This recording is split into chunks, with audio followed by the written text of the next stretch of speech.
तुलसी में रोज जल चढ़ाने और तुलसी के पास दीपक जलाने से क्या फल मिलता है।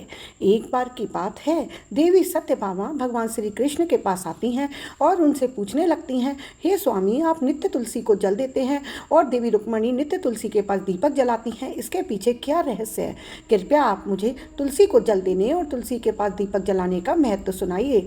भगवान श्री कृष्ण कहते हैं, हे देवी सत्यभामा, तुमने अत्यंत महत्वपूर्ण प्रश्न किया है। देवी तुलसी लक्ष्मी का ही अवतार हैं। देवी तुलसी भगवान विष्णु को बहुत प्रिय हैं, इसलिए यह मुझे भी सबसे अधिक प्रिय हैं। मासों में कार्तिक और वनस्पतियों में मुझे तुलसी बहुत प्रिय है। जो भी मनुष्य तुलसी को जल देता है उस पर मेरी कृपा सदैव बनी रहती है। जो भी मुझे तुलसी पत्र डालकर भोग लगाता है मैं उसे प्रेम से स्वीकार करता हूँ। तुलसी पत्र के बिना मैं किसी भी प्रकार का भोग स्वीकार नहीं करता। हे देवी, अब मैं तुम्हें तुलसी को जल देने और तुलसी के पास दीपक जलाने का महत्व सुनाता हूँ, इसलिए तुम इस कथा को ध्यान से सुनो। जो भी स्त्री इस कथा को ध्यान से सुनती है वह सदा सुहागिन रहती है, उसके घर में सुख समृद्धि आती है और दरिद्रता का नाश होता है। देवी सत्यभामा कहती हैं, हे स्वामी, मैं इस कथा को ध्यान से पूरा सुनूंगी, कृपया आप मुझसे यह कथा कहिए। तब भगवान श्री कृष्ण देवी सत्यभामा को कथा सुनाने लगते हैं। भगवान श्री कृष्ण कहते हैं, हे देवी, मध्य देश में श्याम शर्मा नाम का एक वैश्य अपनी पत्नी के साथ रहा करता था। वैश्य के पास किसी चीज की कोई कमी नहीं थी। ईश्वर की कृपा से उसके पास सब प्रकार के सुख ऐश्वर्य थे, किंतु उस वैश्य के कोई संतान नहीं थी, जिस कारण से वह सदैव ही दुखी रहा करता था। उसे वैद्य ने संतान प्राप्ति के लिए कई उपाय बताए। उसने दान धर्म किए, अनेक प्रकार के वैद्य भी बुलाए, उनसे नाना प्रकार के उपचार भी किए, किंतु फिर भी उसे कोई संतान नहीं हो रही थी। फिर एक दिन वह वैश्य महामुनि वशिष्ठ जी से मिलने के लिए उनके आश्रम पर जाता है। मुनि वशिष्ठ श्याम शर्मा का स्वागत करते हैं और कुशल मंगल पूछते हैं। तब वह श्याम शर्मा मुनि वशिष्ठ जी से कहते हैं, हे मुनिवर, मैं अत्यंत दुखी हूँ, मेरे कोई संतान नहीं है और संतान के बिना मेरा उद्धार कैसे होगा। मैंने संतान प्राप्ति के लिए अनेक उपाय भी किए, परंतु मुझे कोई संतान नहीं हो रही। कृपया आप ही बताइए कि मुझे किस कारण से पुत्र की प्राप्ति नहीं हो रही है। क्या मुझसे अनजाने अनजाने में कोई पाप हुआ है। तब मुनि वशिष्ठ जी ने अपनी दिव्य दृष्टि से श्याम शर्मा के पूर्व जन्म के बारे में जान लिया। वशिष्ठ जी कहते हैं, हे बस, पिछले जन्म में तुम्हारे द्वारा घोर पाप हो गया, इस कारण से तुम्हें इस जन्म में संतान सुख प्राप्त नहीं हो रहा। श्याम शर्मा कहते हैं, हे मुनिवर, कृपया मुझे बताइए, पिछले जन्म में मुझसे कौन सा पाप हुआ और उस पाप से मुक्त होने के लिए मुझे इस जन्म में कौन सा उपाय करना चाहिए। वशिष्ठ जी कहते हैं, हे वत्स, पिछले जन्म में तुमने जो अपराध किया था उसके विषय में सुनो। पिछले जन्म में तुम एक अहंकारी वैश्य थे। तुम्हारा जन्म धनवान कुटुंब में हुआ। तुमने पिछले जन्म में एक गाय को अत्यंत दुख दिया। एक दिन एक गाय भूख और प्यास से व्याकुल होकर तुम्हारे द्वार पर आई, किंतु तुमने उस गाय को न रोटी खिलाई, न चारा और न ही उसे जलपान कराया। तुमने बड़ी निर्दयता से उस गाय को अपमानित करके घर से निकाल दिया। उस गाय ने अभी अभी बछड़े को जन्म दिया था और भूख से व्याकुल होने के कारण वह गाय वहीं पर मूर्छित होकर गिर पड़ी और उस दिन वह अपने बछड़े को दूध भी नहीं पिला पाई। इसलिए इस गाय ने तुम्हें श्राप दिया था। इस गाय के श्राप के कारण तुम्हारी ऐसी दुर्दशा हुई है। उस गाय के श्राप के कारण ही तुम्हें इस जन्म में संतान प्राप्ति नहीं हो रही है। वशिष्ठ जी की बात सुनकर उसे श्याम शर्मा को बहुत दुख हुआ और वह स्वयं को कोसते हुए कहने लगा, हाय, मैंने ये क्या कर दिया। एक बेचारी दुखी को माता की भी सेवा नहीं की। मैंने तो बहुत बड़ा अपराध किया है और उसी का दंड मुझे भोगना पड़ रहा है। श्याम शर्मा वशिष्ठ जी से कहता है, हे मुनिवर, मुझे बहुत बड़ा अपराध हुआ है। अब मैं इस अपराध का पाप का प्रायश्चित कैसे करूं। कृपया आप ही मुझे मार्गदर्शन कीजिए। मैंने जो पाप किया उससे मुक्ति का कोई तो उपाय अवश्य होगा। मैं अपना सब कुछ देकर उस पाप का प्रायश्चित करूंगा। कृपया आप ही कोई उपाय बताइए। मुझे संतान प्राप्ति कैसे हो सकती है, क्योंकि शास्त्र कहते हैं पुत्र के बिना मनुष्य का उद्धार नहीं हो सकता। तब मुनि वशिष्ठ कहते हैं, हे वत्स, इस पाप का एक ही उपाय है। तुम पुत्र प्राप्ति के लिए पुत्रेष्ट यज्ञ करो। इसी यज्ञ के फलस्वरूप तुम्हें संतान की प्राप्ति होगी। इस यज्ञ को संपन्न करके तुम ब्राह्मणों को भोजन कराओ, वस्त्र और गाय दान करो, तभी तुम्हें इस पाप से मुक्ति मिलेगी। तब श्याम शर्मा वशिष्ठ जी को धन्यवाद देते हुए कहते हैं, हे मुनिवर, आपका कोटि कोटि धन्यवाद। मैं आपके कहे अनुसार अवश्य ही पुत्रेष्ट यज्ञ करूंगा और ब्राह्मणों को गायों का दान करूंगा। इतना कहकर वह श्याम शर्मा शीघ्रता से अपने घर लौट आता है और अपनी पत्नी को सारी बात बताता है। फिर वे दोनों ही पुत्रेष्ट यज्ञ की तैयारी करते हैं। अनेक ऋषि मुनियों को निमंत्रण देकर वह श्याम शर्मा पुत्रेष्ट यज्ञ संपन्न करता है और उन ऋषि मुनियों को गाय का दान भी करता है। यज्ञ के संपन्न होने के पश्चात यज्ञ की आग से अग्निदेव प्रकट होते हैं और उस श्याम शर्मा से कहते हैं कि हे श्याम शर्मा, आज तुम्हारा यज्ञ सफल हुआ है। तुमने पुत्र प्राप्ति के लिए यज्ञ किया था, इसलिए तुम्हें मेरी कृपा से एक पुत्र की प्राप्ति होगी, किंतु तुम्हारे पुत्र की आयु केवल 18 वर्ष की ही होगी और 18 वर्ष समाप्त हो जाने के पश्चात तुम्हारे पुत्र की मृत्यु हो जाएगी। इतना कहकर अग्निदेव अंतर्ध्यान प्रधान हो जाते हैं। पुत्रेष्ट यज्ञ करके और अग्निदेव से पुत्र का वरदान प्राप्त करके वह श्याम शर्मा बहुत प्रसन्न हुआ, किंतु उसे बड़ा दुख हुआ कि श्याम शर्मा ने सोचा पुत्र न होने से अच्छा कम आयु वाला पुत्र ही ठीक है। फिर वह पहले की तरह अपने काम में लग गया। कुछ ही दिनों के पश्चात उसकी पत्नी ने गर्भ धारण किया। श्याम शर्मा ने पुत्र के जन्म से पूर्व किए जाने वाले सभी संस्कार किए और उसे एक अत्यंत सुंदर पुत्र की प्राप्ति हुई। वह बालक बड़ा ही तेजस्वी दिखाई पड़ रहा था। श्याम शर्मा ने पुत्र के जन्म के बाद किए जाने वाले सभी संस्कार किए और पुत्र को गुरुकुल में शिक्षा प्रदान की। श्याम शर्मा का पुत्र जैसे जैसे बड़ा होने लगा उसको अधिक चिंता सताने लगी। फिर जब उसका पुत्र 16 वर्ष का हुआ तो श्याम शर्मा की पत्नी ने उससे कहा, अब हमें अपने पुत्र का विवाह कर देना चाहिए, हमारा पुत्र अब विवाह के योग्य हो गया है। श्याम शर्मा ने कहा, हे प्रिय, विधि के विधान के अनुसार हमारे पुत्र की आयु 18 वर्ष की ही है। 18 वर्ष के पश्चात हमारे पुत्र की मृत्यु हो जाएगी, इसलिए हमें इसका विवाह करके किसी कन्या के जीवन को बर्बाद नहीं करना चाहिए। वह तो 2 वर्षों बाद विधवा हो जाएगी, फिर उसे जीवन में अनेक कष्ट सहने पड़ेंगे। लेकिन श्याम शर्मा की पत्नी नहीं मानी, वह अपना पुत्र का विवाह होता देखना चाहती थी। श्याम शर्मा की पत्नी कहती है, हे नाथ, कुछ भी हो, मैं अपने पुत्र को अविवाहित मरते हुए नहीं दे सकती। हमारे पास किस चीज़ की कमी है? हमारी पुत्र वधु इस संपत्ति को प्राप्त करके सुखी जीवन जी सकती है। इसलिए अब आप संकोच न करें और हमारे पुत्र के लिए सुंदर कन्या की खोज करें। अपनी पत्नी के मन के आगे उसकी एक न चली और फिर वह पुत्र के विवाह के लिए मान गया। उसने पास ही के नगर में रहने वाले एक अत्यंत गरीब वैश्य की पुत्री के साथ अपने पुत्र का विवाह संपन्न किया। श्याम शर्मा की बहू का नाम था सुभद्रा।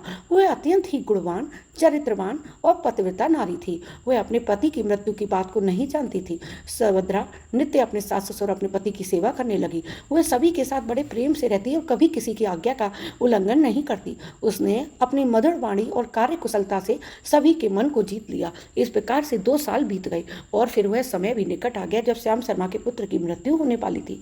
श्याम शर्मा को बड़ा भय लगने लगा। फिर एक दिन उसने अपनी बहू को बुलाया और उससे क्षमा मांगते हुए कहने लगा, हे बहू, मुझे क्षमा करना, मैंने तुम्हारे साथ बड़ा अन्याय किया है। सुभद्रा ने कहा, हे ससुर जी, आप ऐसा क्यों कह रहे हैं? आप मुझसे क्षमा मांगकर लज्जित ना कीजिए।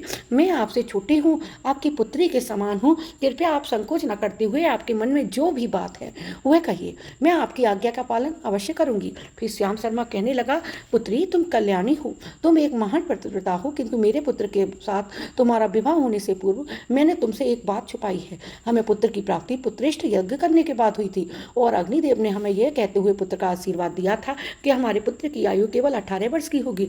18 वर्ष के बाद हमारे पुत्र की मृत्यु हो जाएगी। अपने ससुर की बात सुनकर सुभद्रा ने कहा, ससुर जी, अब बस इतनी सी बात, आप चिंता नहीं कीजिए। मैं आपको वचन देती हूँ कि आपकी पुत्रवधु मैं कभी विधवा नहीं होंगी। आपके पुत्र के प्राणों की रक्षा मैं करूंगी। आप बस मुझे एक दीपक, जल का घड़ा और एक गाय ला कर दीजिए। मेरे पति के प्राणों की रक्षा इन्हीं से होगी। सुभद्रा की बात सुनकर श्याम शर्मा को बड़ा आनंद हुआ और वह कहने लगा, बहू, जैसी तुम्हारी इच्छा, मैं तुम्हें ये सब चीज़ें लाकर दे देता हूँ। इतना कहकर श्याम शर्मा ने अपनी बहू को वह तीनों चीज़ें लाकर दे दी। फिर जब वह दिन निकट आया जिस दिन सुभद्रा के पति की मृत्यु होने वाली थी, उस दिन सुभद्रा ने सुबह उठते ही तुलसी को जल चढ़ाया और उसे प्रणाम करते हुए तुलसी के पौधे पर एक चुंदरी बांध दी और तुलसी माता से प्रार्थना की कि हे तुलसी माता, मैं आपको चुंदरी चढ़ा रही हूँ, कृपया आप तो अब तुम ही मेरे सुहाग की रक्षा करना। फिर सुबह के समय यमराज का एक दूत श्याम शर्मा के पुत्र के प्राण लेने के लिए उसके घर पर आ गया। जैसे हुए घर में प्रवेश करने लगा तब तुलसी के पौधे ने उसे रोक दिया और कहा कि हे यमदूत, इस घर में निवास करने वाली स्त्री ने मुझे चुंदरी उड़ाई है और इसलिए अब इसके सुहाग की रक्षा मैं कर रही हूँ। तुम इसके घर में प्रवेश नहीं कर सकते। इतना कहकर तुलसी ने यमराज के उस दूत को घर में जाने से रोक दिया। वह दूत भयभीत होकर सुभद्रा के पति के प्राण लिए बगैर ही यमपुरी लौट आया। यमपुरी में जाकर उसने यमराज से कहा कि यमराज, मैं धरती लोक पर एक पुरुष के प्राण लेने के लिए गया, किंतु तुलसी के पौधे ने मेरा रास्ता रोक दिया। उस तुलसी के पौधे के कारण मैं घर में प्रवेश नहीं कर पा रहा हूँ।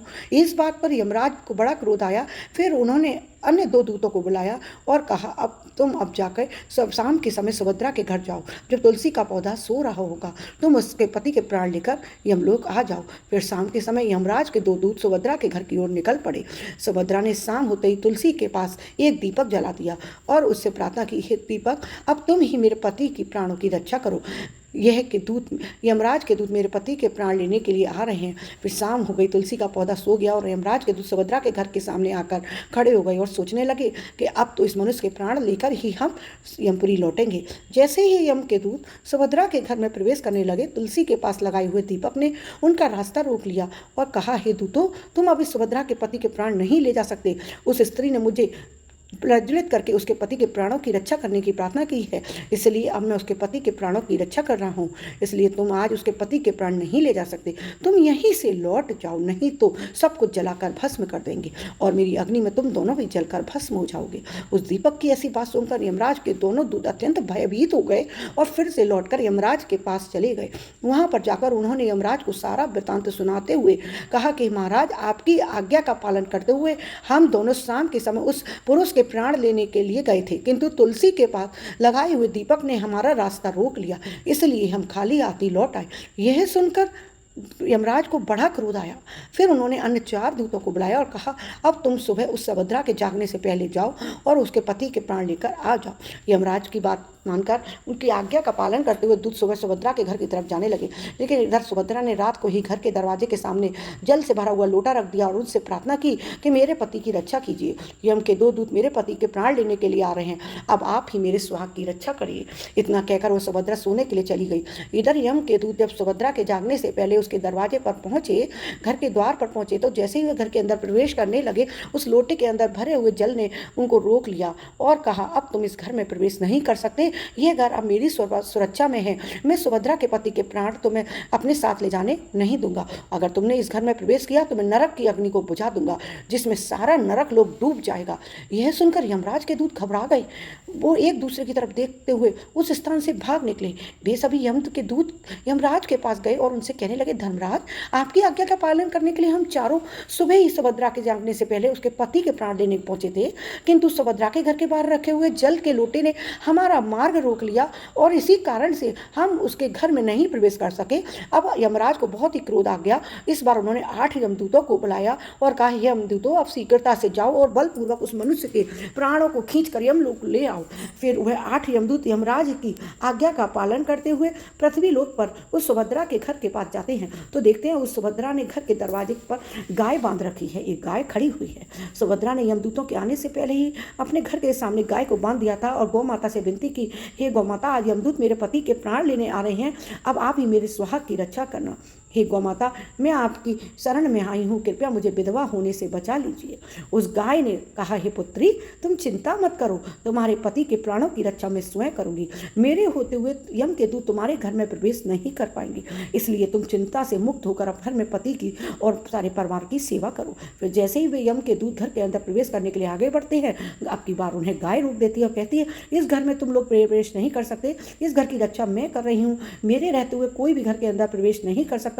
यदि तुमने घर के अंदर प्रवेश करने का प्रयत्न किया तो मैं तुम सभी को श्राप दे दूंगी। अगर तुम्हें इस घर के अंदर प्रवेश करना है तो तुम्हें पहले मेरे प्राण लेने होंगे और तुम सभी को गौ हत्या का पाप लगेगा, जिसका फिर कोई प्रायश्चित नहीं है। वहां पर उपस्थित सभी यमदूत गाय के द्वारा श्राप देने की बात सुनकर भयभीत हो गए। वे जानते थे गाय के द्वारा दिए गए श्राप से कोई मुक्त नहीं कर सकता और गौ हत्या तो संसार का सबसे जघन्य अपराध और महापाप है, जिसका कोई प्रायश्चित भी नहीं है। इसलिए वे सभी वहां से लौटकर यमराज के पास चले गए। यमपुरी जाकर उन्हें यमदूतों ने यमराज को सारा वृतांत सुनाते हुए कहा, हे धर्मराज, उस सुभद्रा के पति के प्राणों की रक्षा एक गाय कर रही है। उस गाय ने हमें श्राप देने की बात कही, इसीलिए हम भयभीत होकर वापस लौट आए। हमें गाय का सामना करने की शक्ति नहीं है। उन यमदूतों की बात सुनकर यमराज आग बबूला हो गए और स्वयं भैंसे पर सवार होकर पृथ्वी लोक की ओर निकल पड़े। यमराज अपने भैंसे पर सवार होकर उस सुभद्रा के घर के पास चले जाते हैं। यमराज को अपने घर के सामने खड़ा देखकर सुभद्रा भयभीत हो जाती है और जल्दी से आकर यमराज के चरण स्पर्श करके उन्हें नमस्कार करती है, उनकी स्तुति करती है। हे यमराज, आप तो तीनों लोक के प्राणियों पर कृपा करने वाले महान देवता हैं। इस संसार के समस्त प्राणियों के पाप और पुण्य का लेखा जोखा आप अपने पास रखते हैं। हे न्याय के देवता धर्मराज, मैं सत्य धर्म का पालन करने वाली पतिव्रता स्त्री हूँ। मैं आपको बारंबार नमस्कार करती हूँ, कृपया मुझे आशीर्वाद दीजिए। सुभद्रा के द्वारा की गई स्तुति से यमराज बहुत प्रसन्न हुए और उसे अनजाने में ही सदा स्वागत रखो ऐसा कहकर आशीर्वाद देते हैं। फिर जब यमराज सुभद्रा के पति के प्राण ले जाने के लिए आगे बढ़ते हैं तो सुभद्रा कहती है, हे धर्मराज, आपने अभी मुझे सदा स्वागत रहने का आशीर्वाद दिया है और अब आप मेरे पति के प्राण लेने जा रहे हैं, इससे तो आपका आशीर्वाद झूठा साबित होगा।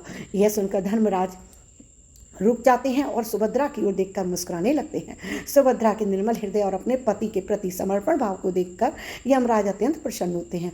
सुभद्रा की ओर देखकर यमराज कहते हैं, हे पुत्री, आज तुमने साक्षात मृत्यु को ही पराजित कर दिया। मैं तुम्हारे पतिव्रत धर्म से अत्यंत प्रसन्न हूँ। अब मैं तुम्हारे पति के प्राण छोड़ देता हूँ। तुम्हारी जो भी मनोकामना है वह मुझसे मांग लो। तब सुभद्रा ने कहा, हे धर्मराज, मैं अपने पति के लिए 100 वर्ष की आयु मांगती हूँ। मेरे लिए मेरे पति ही परमेश्वर है। मैं अपने पति को छोड़कर जीवित नहीं रह सकती, इसलिए आप मुझे यही वरदान दीजिए। तब यमराज ने प्रसन्न होकर तथास्तु कहा, कल्याणी भव, आज से जो भी स्त्री अपने घर के सामने तुलसी जी का पौधा लगाती है, तुलसी के बाद शाम को दीपक जलाती है, जिस घर के सामने गाय बंधी होती है और जो स्त्री अपने घर के सामने जल का लोटा रखती है, उसके घर में कभी मेरे दूत प्रवेश नहीं करेंगे। इतना कहकर यमराज उस स्थान से अंतर ध्यान हो जाते हैं। भगवान श्री कृष्ण कहते हैं, हे देवी, इस प्रकार से उस सुभद्रा ने अपने पतिव्रता धर्म का पालन करके अपने पति की मृत्यु को टाल दिया। इसलिए जो भी स्त्री अपने घर के सामने तुलसी का पौधा लगाती है, रोज शाम को तुलसी के पास दीपक जलाती है, उसके घर में मृत्यु प्रवेश नहीं करती। जिस घर के सामने गाय बंधी होती है, उस घर में कभी दरिद्रता नहीं आती, दुख नहीं आते। जो स्त्री घर के सामने जल से भरा हुआ लोटा रखती है, उसके घर में कभी शोक नहीं होता। तो दोस्तों, इस प्रकार से भगवान श्री कृष्ण ने देवी सत्यभामा को तुलसी के पास दीपक जलाने का महत्व सुनाया। जय